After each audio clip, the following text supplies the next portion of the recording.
Welcome to this next chapter, which will probably be a little longer than the first. Welcome. Come in, please. Possum told me to expect you. We'll save because there's something I shall try for fun, and that's probably is going to cost me some points, but well, I can. The elderly lady is not interested in that. Yeah, I thought so. Grandma looks pale and weak. She must be ailing. She's dressed in a warm flannel nightgown. White curls peek out from her flannel nightcap. Maybe this soup. It is a little too cold to be serving to frail old ladies. Maybe You place the now cold chicken soup over the crackling fire once more. After it heats up to eating temperature, you remove it again.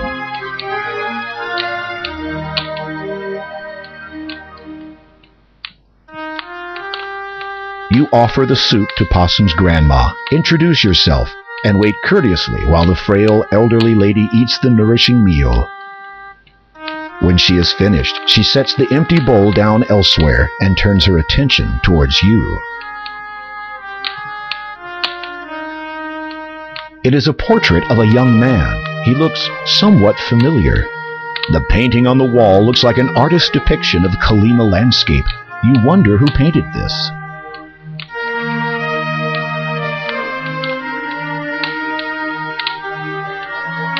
If you would like to speak with me for a while, I would welcome your company. A person should never turn away a visitor, especially when she reaches the twilight of her life. You can't help but feel a sense of finality in the old woman's words.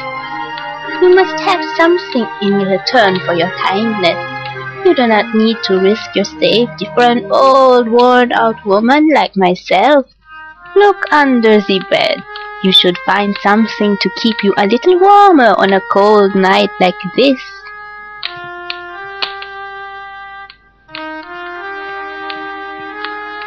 You peer under the bed and find a thick black cloak. Lying atop it is a beautiful ruby-encrusted ring. You pick both up with reverence. I could not possibly take these fine things from you. Oh, please. I want you to have them. Nights in Kalima. As you wish. Oops. Now I did it again. You have a charming young granddaughter. Grandma smiles at you graciously. She is a treasure to me. I would do anything to ensure that no harm comes to her. If I may inquire, what became of her parents? Grandma frowns, and her eyes darken for a moment before she forces a melancholy smile to her face. They were lost to us many years ago. I am afraid dear Possum never really knew her parents. It must have been a daunting task raising a child by yourself, especially at your At my age? I am certainly not as young as I used to be, and there is no shame in that. I have tried to raise her as best I could to keep her safe and well. However, I fear that as of late the reverse has become truer. If you please, I was hoping you might tell me of the cloak and ring's origin. The old woman closes her eyes as if the memory she seeks is painful to her senses. They were my husband. He was a proud man, the last of his line. His family had been rich, a great deal of old money you might say. They lived in that castle you might have seen to the north. Its location upon that island is evidence of how much they valued their privacy. He was a good man, my husband. He took care of me. Certainly he had his strange habits. Most men do, if you would pardon me for saying so. I suspect that he practiced magic, so I could never catch him in the act. He would frequently journey afar, taking that black cloak with him wherever he went. to places he would not talk about. He said that it represented something important to a certain group of people, and that I was never to mention it to anyone. But he was always there for me, always, until that fateful night.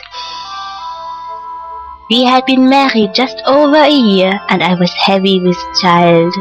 We were both out walking in the weirwood forest late one night. The air was warm, and in our youth we paid little attention to the world and its many dangers. Besides, there was a full moon. We could see clearly enough. A shadow passed over us. We looked up, thinking it might have been a stray cloud. It was not. Descending upon us like a demon was the largest, most hideous bat I had ever seen. Its fangs were bared, and it dove straight for me. I must have screamed. My husband flung himself in front of me to protect me. He swung his arms about frantically in hopes of warding the horrid thing away. Perhaps he was trying to cast a spell, but could not recall how in his panic. It paid him no heed and would not be deterred. It swooped again and again, relentlessly. At one point, my husband's hand must have clipped the bat's wing, because it lost control and crashed into his shoulder. He tried to wrest the foul creature away, but then he shrieked suddenly. The horrid thing had bitten him.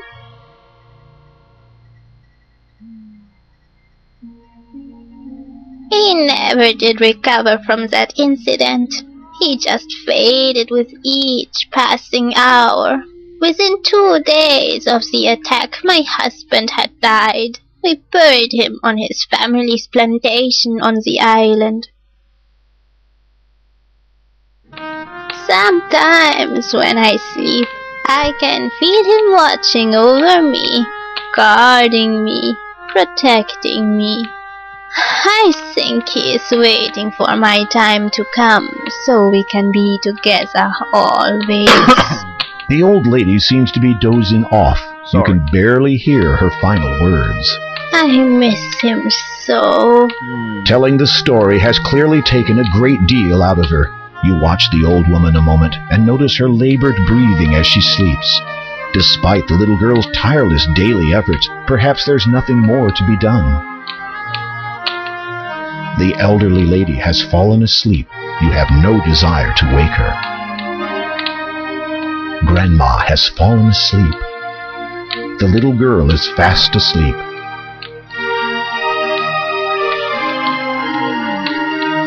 I think it is on time to take on what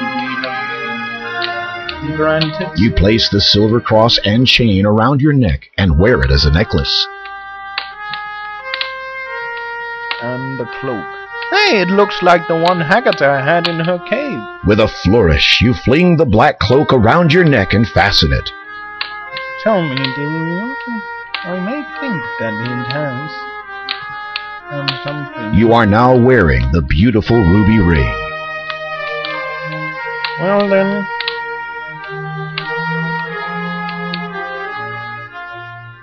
Meanwhile.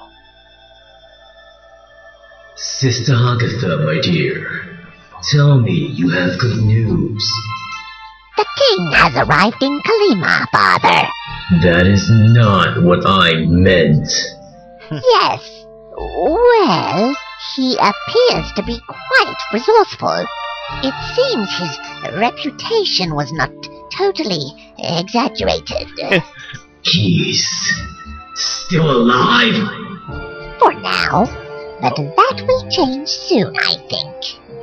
The king has discovered that one of the gems he seeks is in the possession of a colleague of ours. Do you remember? Caldaur. Yes. Is he still trustworthy? Totally. Still sharp, and there's no questioning his loyalty. My humblest apologies, father, but would it not have been simpler for you to have dealt with Graham personally? Imagine the ensuing chaos were Daventry's king murdered in his own land. How then would I be able to search for the item? I see. Failure is not an option. Understood, father. Keep me informed, preferably of good King Graham's death.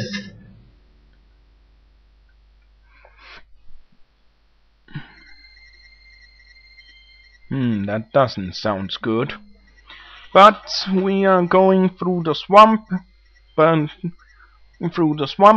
not until the next chapter.